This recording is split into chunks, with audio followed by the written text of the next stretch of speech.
Did you know that Captain America and Doctor Strange once fused? In this story, Steven Rogers applies to be tested on, but this time we see some more magic in the test. Just like before, Rogers immediately starts saving people. However, this time he does it too well, as he doesn't know his full power. He decides to train before going out and helping the war. During a mission, they get attacked, and his friend Buck dies. We see Rogers fight Dormammu Red. During the fight, Rogers starts losing, but we see Dormammu Red get his back blown out by Buck the Winter Soldier as a spirit. Dormammu Red decides to trap them in the Dark Dimension, which acts like the ice Rogers was frozen in.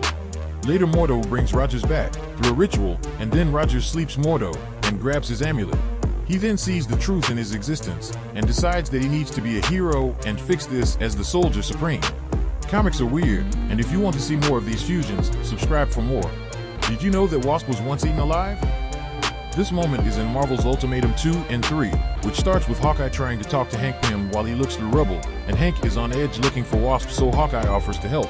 That's when Hawkeye stumbles upon one of the worst and most disgusting panels in comic history, which is the Blob eating Wasp alive and saying she tastes like chicken. Who drew this out and showed the writing room and thought, yeah, this is some fire. Anyways, to continue the cannibalism carnival, Hank bites the Blob's head off in a fit of rage. Hank is mentally unstable because of this, which leaves Hawkeye uneasy. They arrive to help the fight, and Hank keeps talking about how she can be saved, and Hawkeye tries telling him she is dead, which Hank probably knows because he decides to sacrifice himself by letting all the enemies grab him, and then walks as far away as he can before he explodes because all the guys had bombs. This is a great example for why comics are weird, as this isn't even the only cannibal in this comic series, so subscribe for more.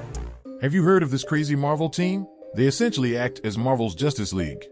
In the first issue, we are shown that the Avengers do not exist, and instead there is the Squadron Supreme. A Doctor Doom and Juggernaut hybrid fights Hyperion, the Superman counterpart of the group. Next we see Nighthawk, who is the Batman of the group, and he fights a venomized Red Skull.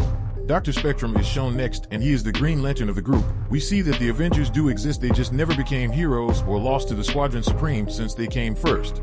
This issue hints at how strong these characters are, as we see Dr. Spectrum fight Thanos by himself. The last two members shown are the Flash counterpart, the Blur, who fights Scarlet Witch infused with Quicksilver's powers, and Power Princess, who is just straight up Wonder Woman. The narrator of this issue was Blade, who tries talking to Thor, who is just a drunk in this world, and we are also shown that Blade acts as Nick Fury as he tries to assemble the Avengers. Comics are weird, and there are many more moments in this series, so make sure to subscribe. Did you know about this disgusting Hulk fact? These take place in the Ultimate series of comics.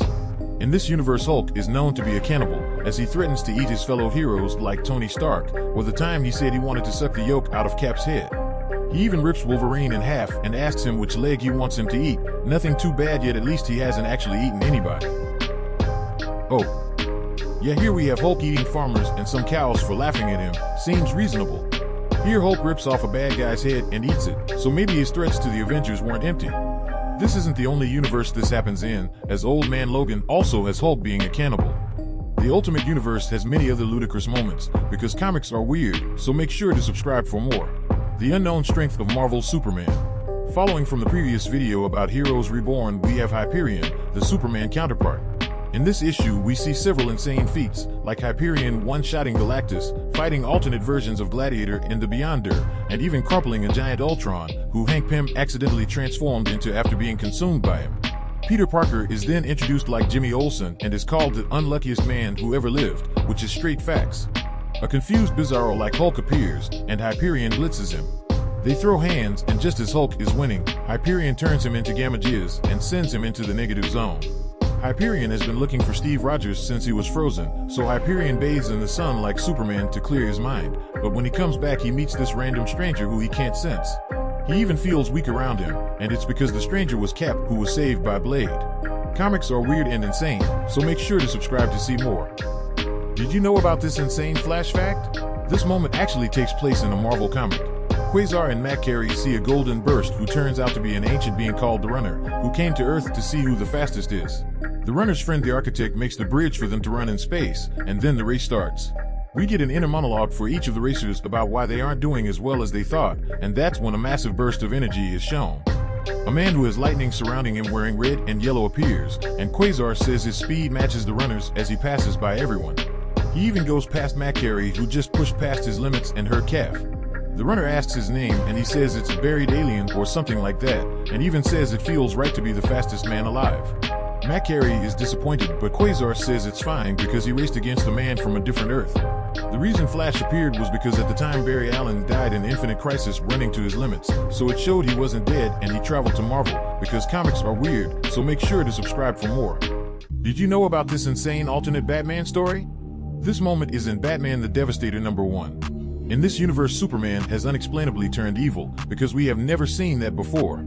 Batman talks about how everyone tried stopping him, but it was no use, and once Clark killed Lois Lane he knew he was too far gone. Superman mentions how strong he is compared to everyone, and all the ways to kill him as he cuts off Batman's arm, so Batman unveils his contingency plan on his utility belt, because Batman with a contingency plan is like me without a girlfriend, you just expect it. Batman turns into Doomsday with a virus, he even has kryptonite breath and quickly kills Superman.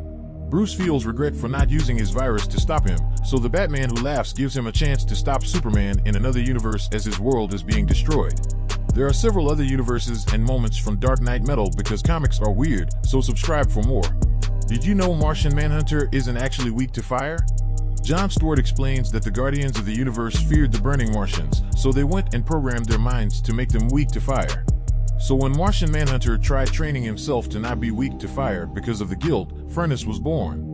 Furnace feats include global telepathy like causing all criminals to repent for their sins, phase Superman into a table, smash Wally West while he's running, scare the piss out of Superman after killing tons of white Martians, and bodying the entire Justice League at once, like a lot. No, seriously, he does this like 5 times, even causing Batman to initially have no plan to beat him. However, later he brings in Plastic Man who has counters to Furnace powers. While Plastic Man helped a lot, it was Martian Manhunter himself who breaks free and destroys Furnace in water after seeing his friends get fatally harmed. Comics are weird, and if you want more videos about Furnace's true potential, follow for more. Did you know about the time Batman had the Speed Force? This story takes place in a dark multiverse where planets slowly decompose as they are wrong to their core. Batman uses the villains of the Flash's equipment to get his Speed Force to fix everything. Flash tries reasoning with Batman since he similarly lost people he loved. Batman finally admits defeat, and Flash believes in his friend and symbolizes hope. But Bruce knows this and freezes his leg with Mr. Freeze's cryostasis, which he used for his wife. Bruce knew he could melt it quick, so he drops him and straps him to the cosmic treadmill Batmobile, which rips them both apart to become inside each other. Pause. Not even a panel later, and he is one-shotting all of his villains by viciously hitting them from the back. However, the world is still collapsing, and while Flash was trying to stop it, Batman was too distracted, and so he goes with the Batman who laughs to fight the main universe Flash. Comics are weird, so make sure to subscribe for more. Did you know DC once made a top 10 list of the fastest characters? This was a couple years ago, so it is a bit dated, but one would expect most of the list to be Flash family speedsters. However, we actually get a bit of diversity with characters like Shazam and Wonder Woman, but the top consists of the 3 Flashes you would expect, with Wally being #1. Hold up. Not the cap.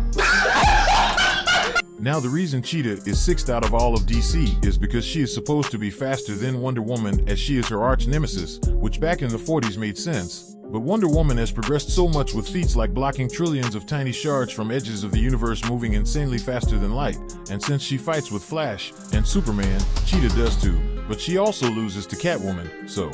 This is because Cheetah ranges from a chick in a cat costume to a bad-as-hell hybrid or fully a cheetah. Power scaling in comics is horrible because comics are weird, so subscribe to see more.